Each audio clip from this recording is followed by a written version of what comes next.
Hey, what's up guys and gals? My name is Rick9G. Thank you so much for joining me today. We're going to be talking about Hogan's Heroes.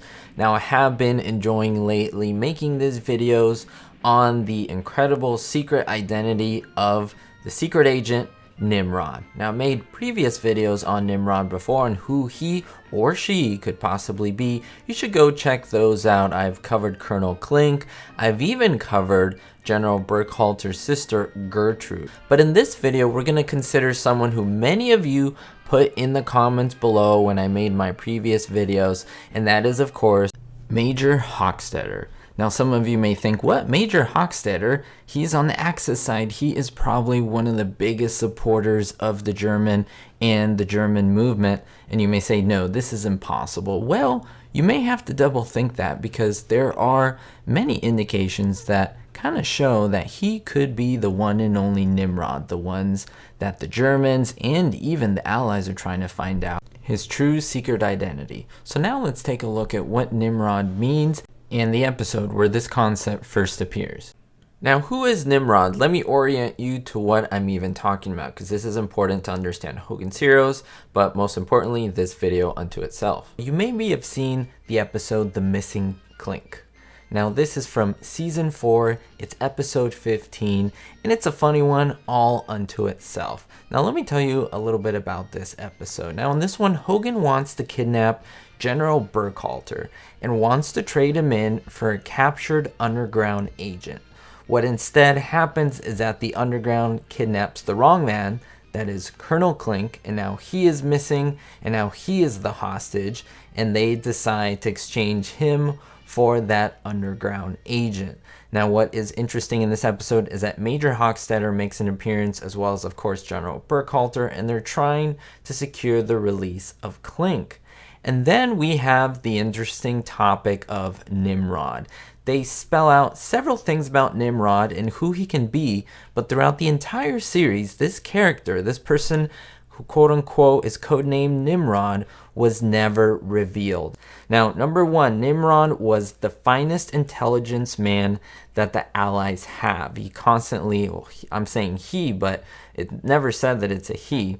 Now, this individual, Nimrod, was pretty much, as I said, the best one that the Allies have. The Germans are actually giving a $4 million reward for his capture. That is, of course, in the 1940s.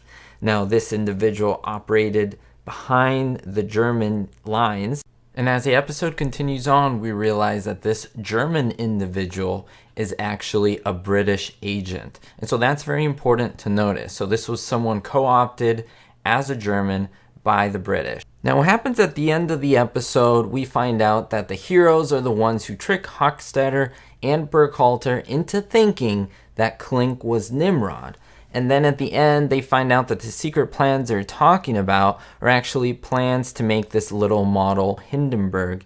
And when the heroes go in, start building this little model, they find out that there are real secret plans for a secret German plane and a note left by the actual Nimrod. And it was hidden in there. So this means that Nimrod has access to Klink's office and most likely was there during the course of the episode at some point. So it is a German who has access to Stalag 13.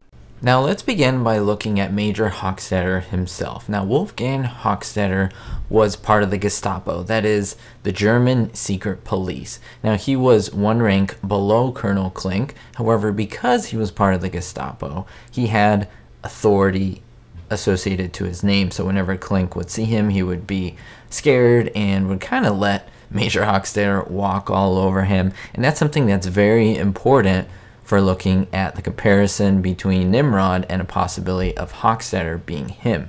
That is because Hochstetter needed, as I mentioned earlier in the video, access to Klink's office, which he absolutely had. He pretty much always waltzed in, he always just opened the door and burst in. Think about it, he's part of the secret police. He could do whatever he wants. Now you may think, well, no, there's no way that someone in the secret police could be able to be Nimrod. Well, that's not necessarily true, because throughout the episode, there have been many in the Gestapo who were arrested. That is, Hogan would plant information on them. They weren't really traitors, but he would plant information on them, and they would be arrested by Hochstetter, by other Gestapo. So the Gestapo would arrest other Gestapo, if that makes sense. So that would not eliminate the possibility of Hochstetter being Nimrod. Now, of course, the British wanted Nimrod's mission to be completely secret. Not even anyone in the Allied side would know the secret identity of Nimrod. And so this is very important. The heroes did not know. They never found out who Nimrod was. Now, it would be a perfect plant to think about a character or a man like Major Hochstetter to be Nimrod. Who would suspect him? Who would question a Gestapo officer? No one would. Probably someone in the Gestapo themselves would not question another Gestapo officer. Even a general. We see sometimes General Burkhalter being scared here and there of Hochstetter. Not all the time, but sometimes he would rethink things because, of course, even though the General Burkhalter was a higher rank than Hochstetter, he was part of the Gestapo, and so that's something to really think about.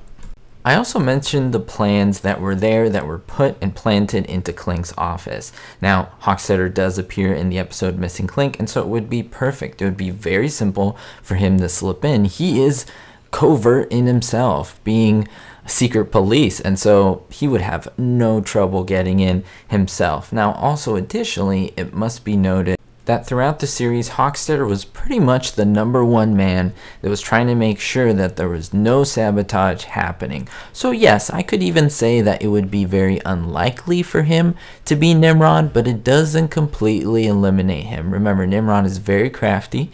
He was a double agent, and so what he could do, he could very easily do sabotage on one side, but then come to Klink, putting on the very smart charade that he was looking for sabotage in the area. It would be very conniving, very tricky, but let you think about this. The fact that Hogan and the heroes always got their way. Even when Hochstetter was there, they outsmarted him. That is, the heroes outsmarted Hochstetter. Or did they?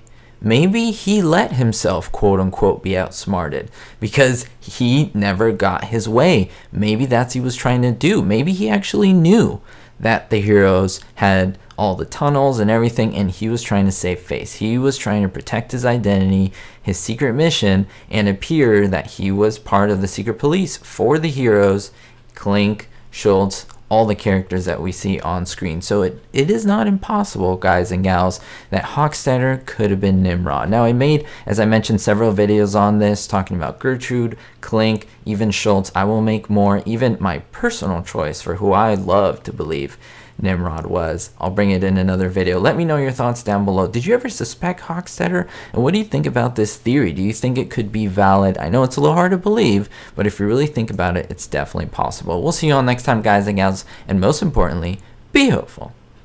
Thank you so much to my Diamond tier patrons, Gary N, David D, Paul T, and Ricky. If you want to be named here in the credits, make sure to look at the link in the description, and you'll be able to receive more exclusive giveaways only on Patreon. We'll see you next time.